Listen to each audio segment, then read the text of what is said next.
शिव गुरु शिष्य को शिव बनाते हैं तो शिष्या को क्या बनाते हैं? सुधीर गुरु भाई मऊ। शिष्य को शिव बनाते हैं तो शिष्या को क्या बनाते हैं? जी।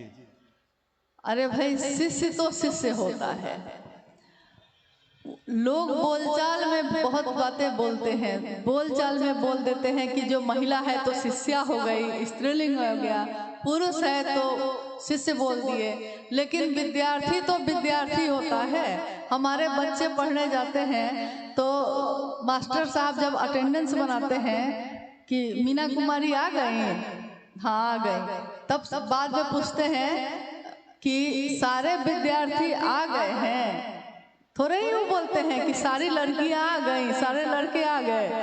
गुरु और ज्ञान के रास्ते पे ये चीजें नहीं होती। थोड़ी देर पहले मैंने आपको बताया भी है कि जाति, धर्म, संप्रदाय, वर्ण, लिंग सबसे परे है शिव की शिष्यता। जाति यानी विभिन्न जातियों में जो हम बटे हैं, शिव की शिष्यता में इन बातों का कोई मोल नहीं, पूछेंगे ही नहीं। धर्म में हम बटे हैं, महादेव गुरु हैं, उनके सामने इन बातों का कोई अर्थ नहीं। संप्रदाय में बटे हैं, लिंग और वर्ण में, यानी कि कोई पुरुष है कोई स्त्री है, वर्ण कोई काला है कोई गोरा है। महादेव के सामने आपके इस सुंदरता का कोई मोल नहीं। अगर हृदय सुंदर न हुआ तो चेहरे की सुंदरता का कोई मोल नहीं। और जाति, धर्म, अमीर गरीब, ऊंच नीच, पुरुष स्त्री सब जब मिट जाता है तब वहीं से शुरू होती है महादेव की शिष्यता। इसके ऊपर की बात है ये सब। तो महादेव की चर्चा, महादेव की शिष्यता, ये आध्यात्मिक बात है और आध्यात्म में इन बातों का कोई मोल नहीं होता। किसी दीदी, रात में शिव चर्चा करना सही है या गलत? रात में मतलब जिनकी जिज्ञासा है स्पष्ट नहीं है। रात मतलब जैसे शाम हो गया उसके बाद अंधेरा में, हाँ 6-7 बजे भी अंधेरा हो जाता है। लेकिन अगर 10 बजे 8 बजे के बाद 9-10 बजे 11 बजे अगर कर रहे हैं तो ऐसा आप ना करिए। देखिए, हर जगह कुछ बात हम कहना चाहते हैं, थोड़ा सुनिएगा ध्यान से। अभी अपने मन में ये बात हटा दीजिएगा कि हम किसके क्या हैं, ये सब हटाइए। पहले इंसान है हम लोग, हम सबने शिव को अपना गुरु बनाया है। किसके कहने से बनाया है? अभी आपने जवाब दिया था। किसके कहने से बनाया है? साहब हरिंद्रानंद जी शिव के शिष्य के कहने से बनाया है। तो इसमें कहना किसका चलेगा?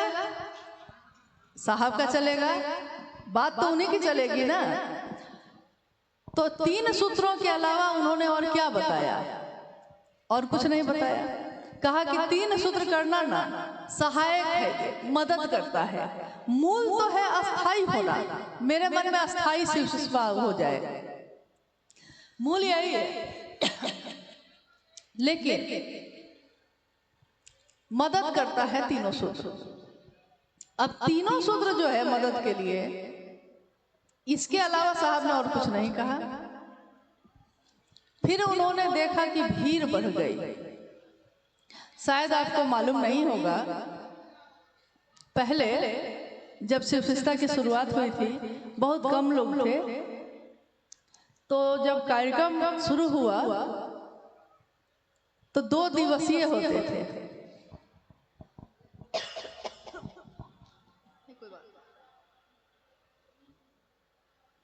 2 दिवसीय होते थे उस समय। साहब उस समय 3 बार जाते थे शिव चर्चा के लिए। जैसे आज दोपहर में, फिर रात में, फिर कल होके दोपहर में। बीच में बाकी गुरु भाई गुरु बहनों की चर्चा भजन चलती थी। लोग बहुत कम थे। घर की व्यवस्था जैसी व्यवस्था थी, सबकी सुरक्षा देखी जा सकती थी। और महादेव का काम बढ़ाना था तो मेहनत करनी थी, ज्यादा से ज्यादा समय देना था। लेकिन जैसे ही संख्या बढ़ने लगी तो सबसे पहले साहब ने 2 दिवसीय कार्यक्रम बंद किए और उन्होंने 1 दिवसीय कार्यक्रम शुरू किए कि नहीं, अब से कार्यक्रम 1 दिन का ही होगा। अब कोई उस समय साहब से मिला, फिर बाद में वो मिला ही नहीं उनसे कभी। उस समय मिला जब 2 दिवसीय होते थे, बाद में मिला ही नहीं, तो नहीं मिला और लोग उसको बोल रहे हैं कि 2 दिवसीय मना हो गया है, तब भी वो किया जा रहा है, इसलिए कि फिर वो मिला ही नहीं उनसे। उसको लगा कि हाँ हम कर सकते हैं। 1 दिवसीय कार्यक्रम भी जब थोड़ा लंबे होने लगे तो साहब ने देखा कि अब संख्या और ज्यादा बढ़ गई। तो मान लीजिए कि इतने लोगों का रहना, खाना, सोना, पानी, शौचालय, इन सारी चीजों की व्यवस्था करना बहुत कठिन है। हो भी जाए अगर तो फिर गुरु बहनों की संख्या ज्यादा है और गुरु भाइयों की संख्या भी है, तो सुरक्षा का मामला तो दोनों के साथ है। सुरक्षित रहें हम। देखिए, अपने परिवार के लिए कोई ऐसा सोचता है, जिसको आपसे मतलब नहीं रहेगा वो रात भर आपको बैठाएगा और नचवाएगा और गवाएगा, लेकिन जिसकी आप बहन हैं, जिसके आप भाई हैं, जिसका आप परिवार है, वो आपकी सुरक्षा सोचेगा, वो आपका शुभ और भला सोचेगा, दूसरा क्यों सोचेगा। तो साहब ने सोचा, उन्होंने फिर ये निर्देश जारी किया, परिपत्र जारी किए गए थे उस समय कि कोई भी कार्यक्रम जो है दिवा काल में होंगे, यानी दिन में ही। अब सुबह से शाम तक के बीच में आपको जब सुविधा हो कर सकते हैं, लेकिन जब अंधेरा हो रहा है उससे पहले लोगों को छोड़ दीजिए ताकि लोग सुरक्षित अपने घर पहुंच जाएं। हमारी माँ है, हमारी बेटी है, हमारी बहन है, हमारा भाई है, वो सुरक्षित अपने घर चला जाए। यहाँ तक कि अगर किसी बहन का भाई भी उसके मायके जाता है और उसको लौटना है तो बहन को उससे प्यार बहुत है, वो चाहती है कि भाई और रुके, लेकिन देखती है कि रात होने वाली है और भाई को लौटना है, तो बहन जबरदस्ती उसको कहती है चले जाओ भैया, चले जाओ, समय पे घर पहुंच जाना, पहुंच के फोन करना कि सुरक्षित पहुंच गए कि नहीं, करती है कि नहीं। तो जो आपका अपना होगा वही ना सोचेगा। साहब ने कहा अब हमको साहब की बात माननी है कि नहीं माननी है। साहब ने कहा है तो मानिएगा ना। साहब ने कभी नहीं कहा कि मुट्ठा का मुट्ठा अगरबत्ती जलाना। अरे क्यों जला रहे हैं? कभी कभी आरती या ये सब करने से किसी किसी की सारी जल गई। एक बच्चे के आंख में जो आरती कर रहे थे लोग मान नहीं रहे थे, आरती किए जा रहे थे, तो आरती जब होती है तो सब कोई आरती लेना चाहता है।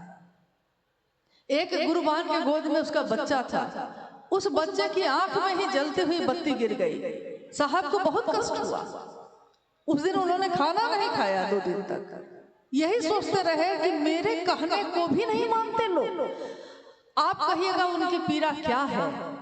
जब शिव शिष्यों का परिवार उनका अपना परिवार है तो उनकी पीड़ा ये है कि उनके लोग ही अब उनकी बात नहीं सुन रहे हैं। तो आपकी पीड़ा क्या है? क्या हम और आप इस रास्ते पे चले हैं किसी और के कहने से? तो हमको बात किसकी माननी चाहिए? किसमें हमारा आपका भला है? हमको उन्हीं की बात माननी चाहिए जिनके कारण से वो मेरे गुरु हुए हैं। फिर बाद बाकी काम में आप अपनी मर्जी चलाइए, आपकी जो मर्जी हो करिए। नहीं, इसलिए रात्रिकालीन चर्चाएं आप मत करिए।